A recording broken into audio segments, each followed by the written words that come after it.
students! Welcome to our class this morning. So, I request everyone to please stand up for our opening prayer. So, in the name of the Father, and of the Son, and of the Holy Spirit, Amen. So, before you sit down, please check the person to your left, the person to your right, and to your front, and sa imuhang likod. Na ay absent or wala? Very good! Kay wala, Joy?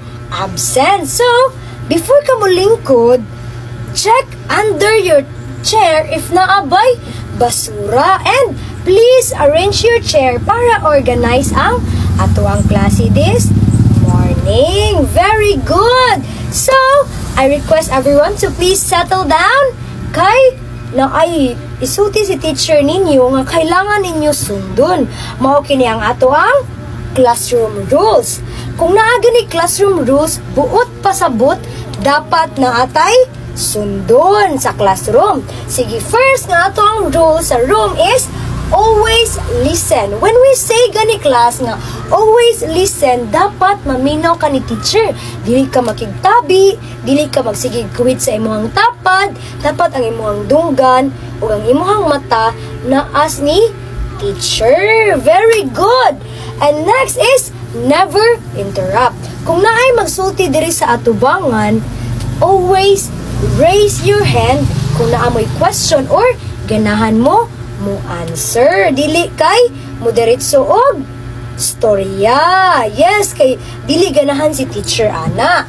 Next kay neatly follow instructions. When we say neatly follow instructions, dapat tanang instruction nga ihatag ni teacher kay sundon ninyo. Yes, kay para nindot ang atoang klase. Very good. Next, always be ready to learn. Kay naaman ta diri sa classroom, kay naaman ta diri para mag-learn, dapat prepared ka always, dapat ready ka always nga mag-learn. Yes, very good. So karon naatay activity nga buhaton. Maay pabuhat si teacher sa inyo ha. Sige, akong gihangyo ang tanan nga mabarog. Very good. So kaning activity gitawag ni teacher og follow my command. Unsa may buot pasabot ana teacher? Ang buot pasabot ana sunda kung unsa ang giingon ni teacher. Kani, kung moingon si teacher og vertical, dapat naka-stand straight mo. Dapat walay mo lihok. Kanang mura og soldier nga mo stand straight. Yes, ug moingon si teacher og horizontal, dapat ang inyuhang kamot kay naka-stretch sideward, from side to side. Very good. So ug moingon si teacher og diagonal, dapat inyuhang ilin ang inyuhang head. Ana, very good. Ug moingon si teacher og zigzag, dapat i-form ninyo inyuhang kamot og zigzag. Same ani. Ana. Yes, very good. Ug moingon si teacher og curve, ang inyuhang duha ka kamot kay inyong iana sa babaw sa inyuhang ulo. Very good. Sige, sample ha, sample. Sige, 1, 2, 3, go. Vertical. Zigzag. Horizontal. Curve. Diagonal. Vertical. Very good! Ka-bright sa akong mga students, oy! So, karon, pwede na mo mulingkod. And, para mas makasabot ta kung unsa ato ang next topic, mangutana sa si teacher. What was our topic last meeting? Kisa may naka-remember sa atong topic last meeting? Yes, Vanessa! Very good! Ang atoang topic last meeting kay all about primary colors. Unsa gani ang primary colors? Yes, Kineza? Very good. Sige, ato sila Tagalog. Very good, clap. Sige, come on in class. 1, 2, 3. 1, 2, 3. 1, 2, 3. Very good. Sige, again. 1, 2, 3, go. 1, 2, 3. 1, 2, 3. 1, 2, 3. Very good.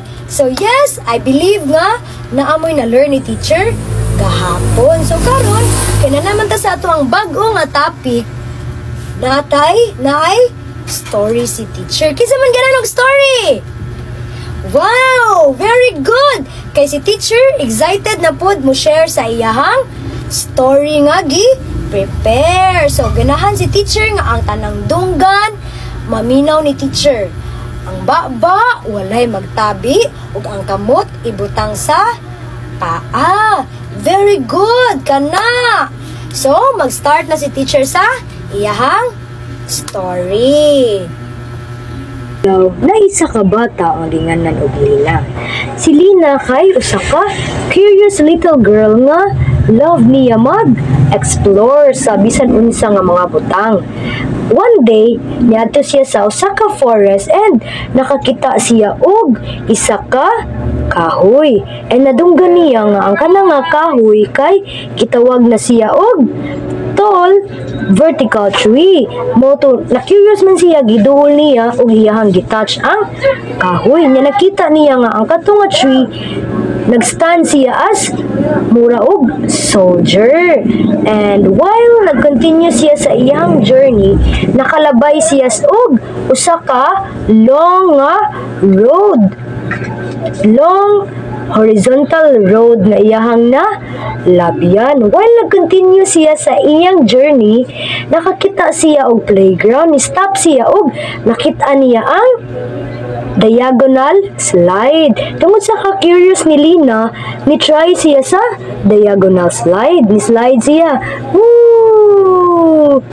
And after while nag-play siya, na ay naabot nga bright lightning. Zigzag na lightning. Nahadlok si Lina, naratol si Lina kay kusog kayo ang lightning. And after kay ni calm na ang storm ug nakakita siya og usa ka curve nga rainbow. Nakita ni Lina ang curve nga rainbow.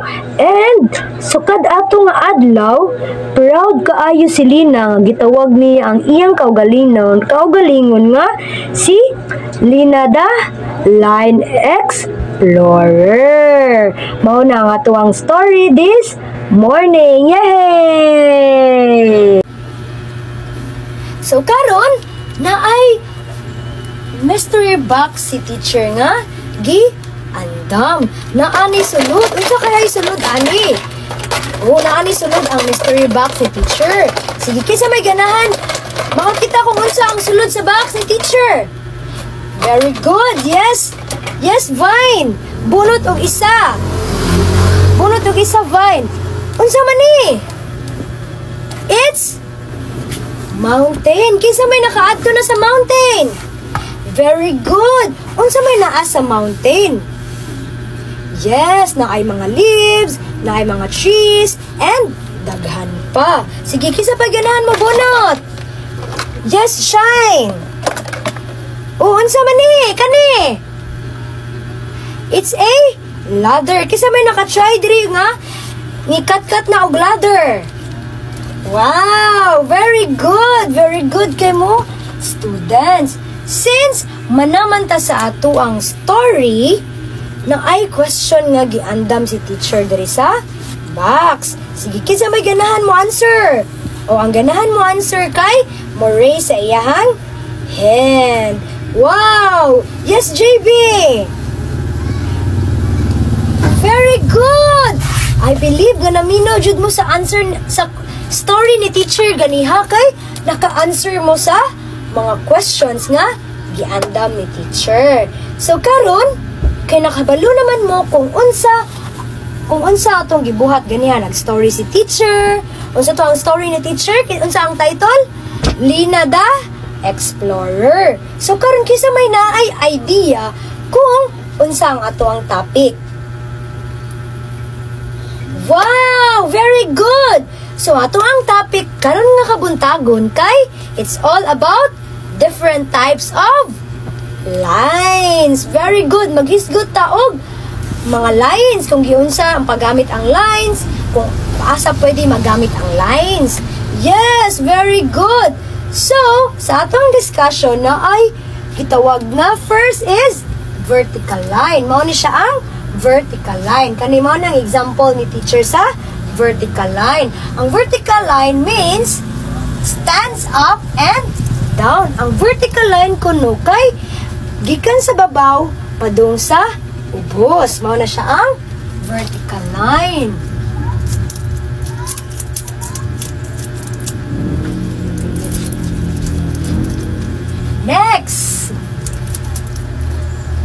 Next nga type sa line kay horizontal line. Unsa man ang horizontal line, teacher? Ang kanang horizontal line kay mo nang gitawag nga goes side to side. Kabantay mo ganiya sa atong activity nga pag-ingon ni teacher og horizontal kay inyong gi-stretch ang inyong kamot from side to side, mao rin na ang gitawag nga horizontal line. Ang horizontal line mo go siya side to side. Yes, very good. Next natay gitawag nga diagonal line. Mao ni siya ang diagonal line. Ang diagonal line ang slant siya og naglin, di ba? Niingon si teacher ganiha nga kung maingon si teacher nga diagonal, ang inyuhang body kay inyuhang slant or ang inyuhang i-lean. Ana, very good. Mao ni siya ang example sa diagonal line. Next is zigzag line. So zigzag line kani, mao ni siya ang zigzag line. Ana, ang meaning sa zigzag line o iyang definition kay sharp ang iyang turns. Kabantay mo ani, di ba? Kung mag-draw mo kay ari from up, down, nya mo sharp siya kay mo balik naman sad ka sa pasaka na pud ka, magpaubos na pud ka, musaka, paubos. Mao na siya ang gitawag nga zigzag line. Very good. So, ang last part sa atuang part sa line kay curve line. When we say curve line, mo ni siya gitawag og soft and bendy. Ang curve line kay dali siya mabend. Ana, mabend siya. Very good. Di ba kabantay mo ganiya sa story ni teacher na atay mga naay nasugatan si Lina nga mga different nga mga things nga nag-describe sa lines. Ang first dito kay ang trees. Ang trees kuno kay describe siya as long vertical tree, which is mura siya og di ba ang i-describe dito kay mura og soldier kay pataas siya gikan sa babaw hangtod sa ubos. Mao na siya ang vertical line, pabarug ang iyahang linya. Very good. Next is horizontal line. Kinsay nakabantay kung unsang example sa story ni teacher dito? Yes, ang example ni teacher nga gihatag sa story kay ang long horizontal ay road katong gilakwa ni Lina nga taas kaayo nga road. Very good. Ang horizontal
Alright, so manaman mo sa inyohang individual nga activities ato ang practice nga activity karon mag-groupings ta. Sige, mag-count ta og 1, 2, 3 kay tulo ka group ang giandam ni teacher nga activity. Sige.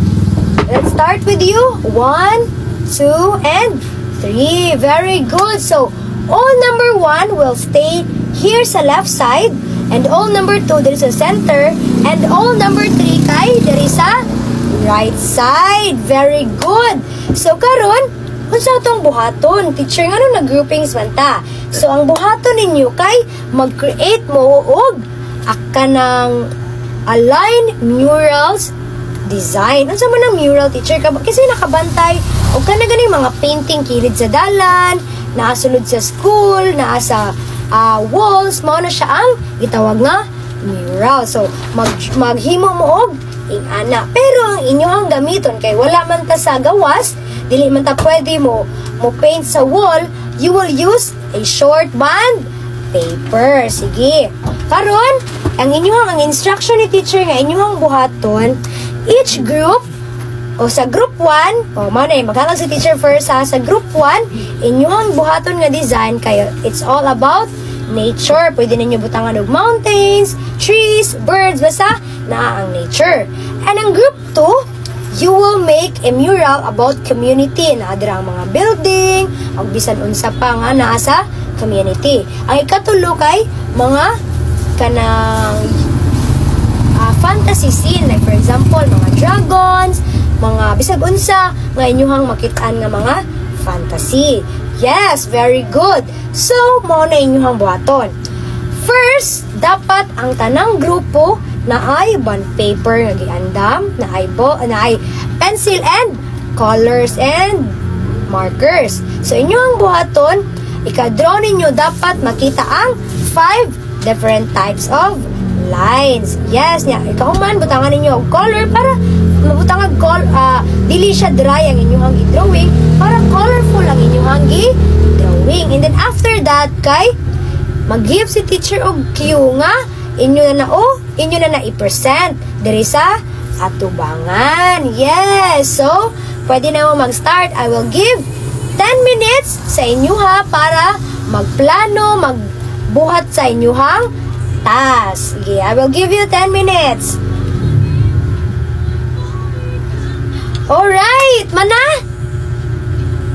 Yes, very good. Sige, I want each group na erase ang ilang mga artwork na gibuhat.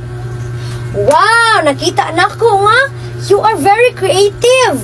Yes, very good. So, na-apply dyan ninyo ang 5 ka types sa line nga gidiscuss ni teacher. Very good. Very good kay mo students. So, karon mag-quiz si teacher. Sige, okay? I want everyone to get your quiz notebook and prepare sa ato ang quiz. Kung tanaw ni teacher, kung naminaw ba ang tanan sa discussion ni teacher. Yes, so ang atong buhaton, ang instruction ay hatag ni teacher kay kani. Kung maingon si teacher og kanang type sa line, inyong i-drawing sa inyuhang notebook kung unsa na nga line. For example, maingon si teacher horizontal line, inyong i-draw sa inyong notebook. Kasabot? Very good. So, okay, number 1, draw the horizontal line. Done? Very good.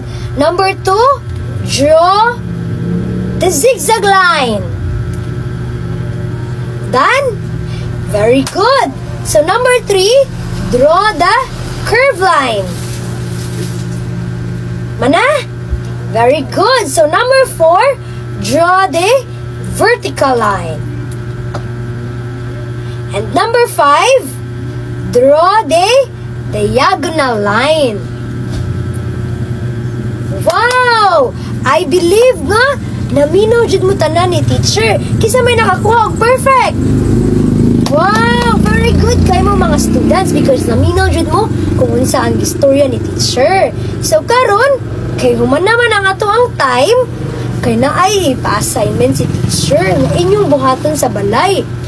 Okay, so para mas matest pa jud ni teacher kung naminaw ba gyud mo niya. Sige, ang ato ang assignment kay kani. Ganahan si teacher nga mahimo mong artist. Yes, ganahan si teacher nga mahimo mong artist. Karon inside sa inyong balay, mamili mo og asa nga part sa inyong balay nga ganahan mo designan.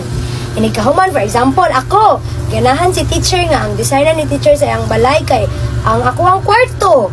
Kung inyong naibutang dito, kwarto. Ikahuman, inyong i-draw kung unsa ang imuhang ganahan i-design sa imong kwarto gamit ang different or 5 types sa lines. Nakasabot? Wow! I believe nga nakasabot ang tanan. So, that's end our class this morning. So, I want everyone to please stand up sa ato ang closing prayer. Sige, let us put ourselves in the holy presence of our God as we all say, in the name of the Father, and of the Son, and of the Holy Spirit. Amen! Okay, goodbye students!